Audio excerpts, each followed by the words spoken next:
আসসালামু আলাইকুম। আজকে আর শুভ সকাল বলার মতো কোনো পরিস্থিতি নাই। সকালবেলা তো এই অবস্থা দেখতে পাইতেছেন, এখানে আর শুভ বলতে কিছু নাই, সবকিছু অশুভ হয়ে গেছে কালকের একটা ঝড়ে।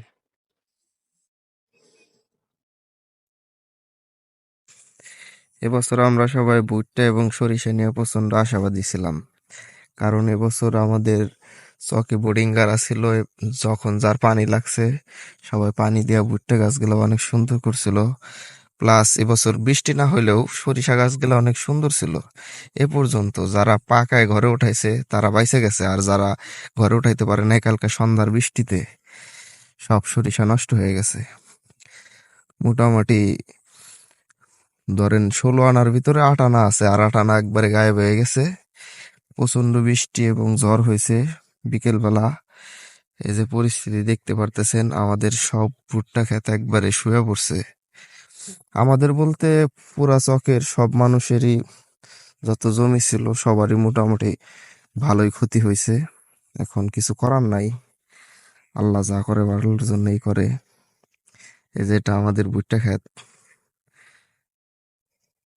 আশেপাশে সব ভুট্টা ক্ষেতের একই অবস্থা। সবাই অনেক খুশি ছিল এতদিন যে এবছর অন্তত সবাই ফসলটা ভালো পাইতাছে। সরিষারও ফলনও খুব ভালো হয়েছিল এবছর, কিন্তু হঠাৎ করে অনাকাঙ্ক্ষিত একটা ঝড় সবকিছু তছনছ করে দিছে। এই যে এগুলা সব আমাদের ভুট্টা ক্ষেত, এগুলা সব ভুট্টা ক্ষেতের প্রায় একই অবস্থা।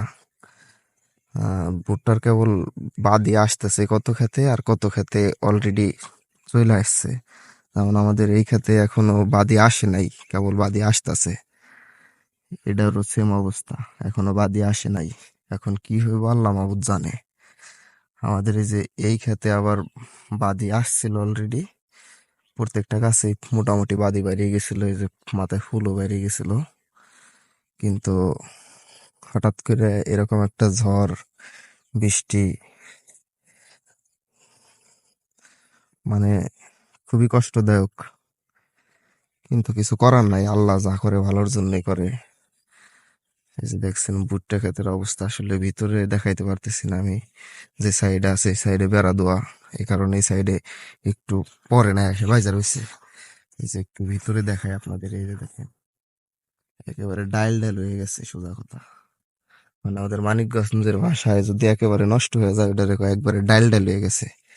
আর সরিষা মনে করেন যে একবারে ডাইল বেরিয়ে গেছে, এরকম বলে আর কি। এই যে এটাও আমাদের ক্ষেত, এটারও অবস্থা করুণ হয়ে গেছে। এখন আমরা টোটালি মোটামুটি, মানে শুধু আমরাই 100 শতক ভুট্টা লাগাইছি। আমার চাচা দাদা সবাই প্রায় ওরকমই লাগাইছে, এক একজন 50 শতক 100 শতক করে। এ পুরা চকের মোটামুটি 12 আনা ভুট্টাই আমরা লাগাইছি, আর 8 আনা মনে করেন যে অন্যান্যরা আছে। যে এটাও আমার চাচার ক্ষেত, এটা একেবারে শেষ হয়ে গেছে।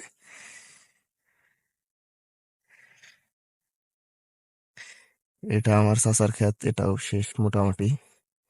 আর এই যে এটা আমার ছোট চাচার ক্ষেত, এটা কিছুটা আছে, একেবারে সব পুরা যায় নাই। মোটামুটি 8 আনা আছে, আর 8 আনা গেছে। আর ইয়ার তো 16 আনাই চলে গেছে। ভুট্টা ক্ষেতের এরকম অবস্থা। এখন কৃষকের তো মাথায় হাত, কিছু করার নাই। আর এই কাজটা যদি মানুষের দ্বারা হইতো, ওই মানুষগুলারে যে কি করতো মানুষে আল্লাহ জানে। শুধু আল্লাহর সাথে কেউ পারবো না। তারপরেও রিজিকের মালিক আল্লাহ। আল্লাহ এই পরা গাছের ভিতর থেকে যদি রিজিক রাখে, তাহলে আবার সবকিছু ঠিক হয়ে যাব। গাছ শুয়ে থাকবো কিন্তু ফলন ঠিকই হইব। এখন আপনাদের একটু সরিষা গাছগুলা দেখাই। আমি কালকে প্রায় 15 শতকের মতো সরিষা উঠাইছি, তার আগের দিন উঠাইছি 26 শতক। একটাও বাড়ি নিতে পারি নাই, সব একেবারে জমিতেই আছে, এখন ভিজে গেছে। মোট কথা এখন রোদ যত উঠবো আর আমার সরিষা গাছের যে এই বাইল আছে বাইল, এই যে বাইল গিলা আস্তে আস্তে এই যে কেলায় পড়ে গেছে কালকার জরিতে। আহ, এখন রোজ যত উঠবো সব বালি কেলাই যায় যায় সব পড়ে যাব। নোয়ার সময় ঝাঁকি লাগলে বা দল্লি পড়ে যাবো। এই যে এগুলা সব পড়ে গেছে। এই যে এগুলা এসে উঠায় না গেলে এই যে মোটামুটি পড়ে গেছে সবই। খুব খারাপ লাগতেছে দেখে। উঠায় রাখছিল, এগুলা পড়ে গেছে। এগুলা ঝড়ে বাইরে বৃষ্টির যে ফোঁটা পড়ছে, বড় বড় ফোঁটা, ফোঁটা থেকে একবারে নষ্ট হয়ে গেছে, সব কেলায় গেছে। আর যেগুলা খাড়াই না ছিল গাছ জমিতে উঠান হয় নাই, ওইগুলার আবার আর এক সমস্যা, ওইগুলা নষ্ট হয়ে গেছে। ঝড়িতে বাইরে বাইল বুল আইলি ফেলাইছে সব। খুব এখনে গেছিলেন? কি অবস্থা? শস্য উঠাইছিলেন না বলে? উঠাই না, ওই যে উঠাই না, তার তো একই অবস্থা। এই যে দেখছেন না, এই যে সব কেলাই গেছে। এই যে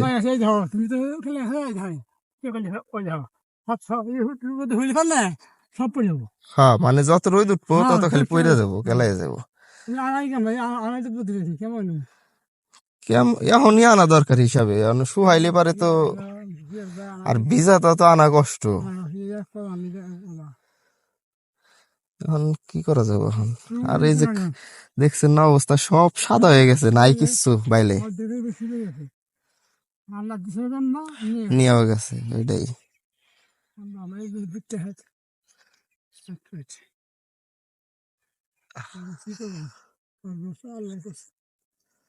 জায়গা, এখন যা আছে তাই করে নেওয়া লাগবো।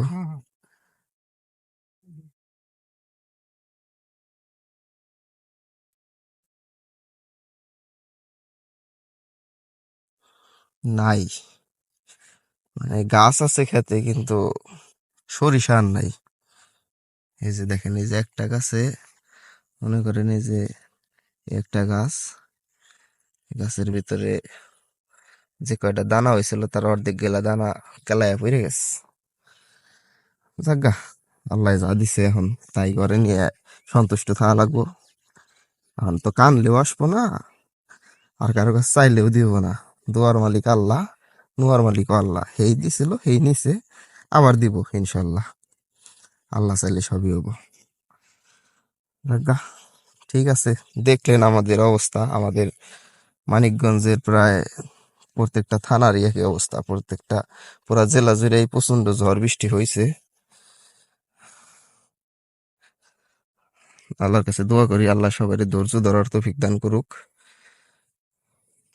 এই ক্ষতি থেকে সবাই বাইরে আসুক ইনশাল্লাহ। সবাই ধৈর্য ধরে নিজের মন রে বুঝ দিয়ে যাতে এই ক্ষতি থেকে বাইরে আসতে পারি, সেজন্য সবার জন্য দোয়া করি। আপনারাও আমাদের জন্য দোয়া করবেন। আল্লাহ হাফেজ।